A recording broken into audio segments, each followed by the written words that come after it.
విశ్వక్షేణ్ గారు మెయిన్ లీడ్‌గా చేస్తున్న recent movie 'Laila'. ఈ సినిమాలో హీరో లేడీ గెటప్‌లో కనిపిస్తారన్నప్పుడు సినిమా మీద కొంచెం ఇంట్రెస్ట్ క్రియేట్ అయింది కానీ, తర్వాత సినిమా నుంచి వచ్చిన ప్రమోషన్స్ అయితే ఆ ఇంట్రెస్ట్‌ని మ్యాచ్ చేసే రేంజ్‌లో లేవనిపించింది. ఇంక సినిమా నుంచి ఇప్పటికి రిలీజ్ అయిన 3 సాంగ్స్ కూడా నాకైతే కొంచెం యావరేజ్‌గానే అనిపించాయి.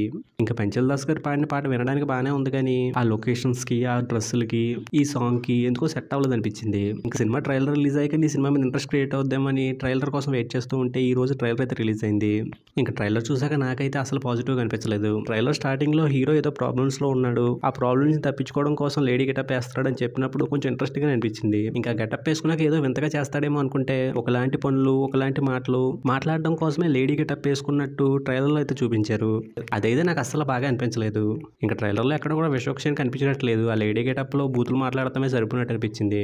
ఇంకా ట్రైలర్‌లో ఒకటో రెండో డైలాగులు ఉంటే పర్వాలేదు అనిపించవచ్చు కానీ ట్రైలర్ అంతా కూడా అదే ఇంటి డైలాగులే ఉండడం అయితే చూడడానికి కష్టంగా అనిపించింది.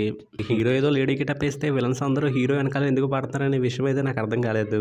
అలాంటి కటౌట్ అలాంటి గెటప్ ఏస్తే అంత అందంగా కనిపిస్తుందా అని అనిపించింది. ట్రైలర్‌లోనే ఒక డైలాగ్ అయితే ఉంది. ఆ డైలాగ్ ఏంటంటే చూడడానికి లేడీ గెటప్ వేసిన విశ్వక్షేణ్‌లా ఉన్నావని. అలా సినిమాలో ఉన్న క్యారెక్టర్‌గా కనిపించినప్పుడు విలన్స్‌కి హీరోయిన్‌గా అందంగా కనిపించడం ఏంటో నాకు అర్థం కాలేదు. ఇంకా సినిమాలో అయినా వాటిని ఏమన్నా కన్విన్సింగ్‌గా చెప్తారా లేకపోతే స్క్రిప్ట్ అలాగే ఉంది కాబట్టి అలాగే చేసినట్టు చూపిస్తారనేది చూడాలి. ఇంక హీరో లేడీ గెటప్ వేసిన తర్వాత వచ్చే సీన్ చూస్తుంటే నాకైతే పాండవులు 9 సినిమాలో మనోజ్ గారు గుర్తొచ్చారు.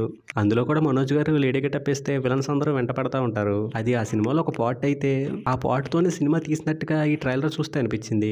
ఇంక ఫైనల్‌గా ఈ మధ్యకాలంలో నాకు ఇంతలా అనిపించిన ట్రైలర్ అయితే ఏది కనిపించలేదు. ఇంక ట్రైలర్‌లో అన్ని అలాంటి డైలాగ్స్ విన్న తర్వాత సినిమా మీద ఉన్న కొంచెం పాజిటివ్ కూడా నాకైతే తగ్గిపోయింది. ఇంక ఈ సినిమాకి ఎలాంటి రెస్పాన్స్ వస్తదనే విషయం మనకు తెలియాలంటే ఫిబ్రవరి 14 వరకు వెయిట్ చేయాలి. ఇంక ఈ ట్రైలర్ మీకు ఎలా అనిపించింది అనేది కింద కామెంట్ చేయండి. వీడియో నచ్చితే లైక్ చేయండి. ఛానల్‌ని సబ్స్క్రైబ్ చేసుకోకపోతే సబ్స్క్రైబ్ కూడా చేసుకోండి.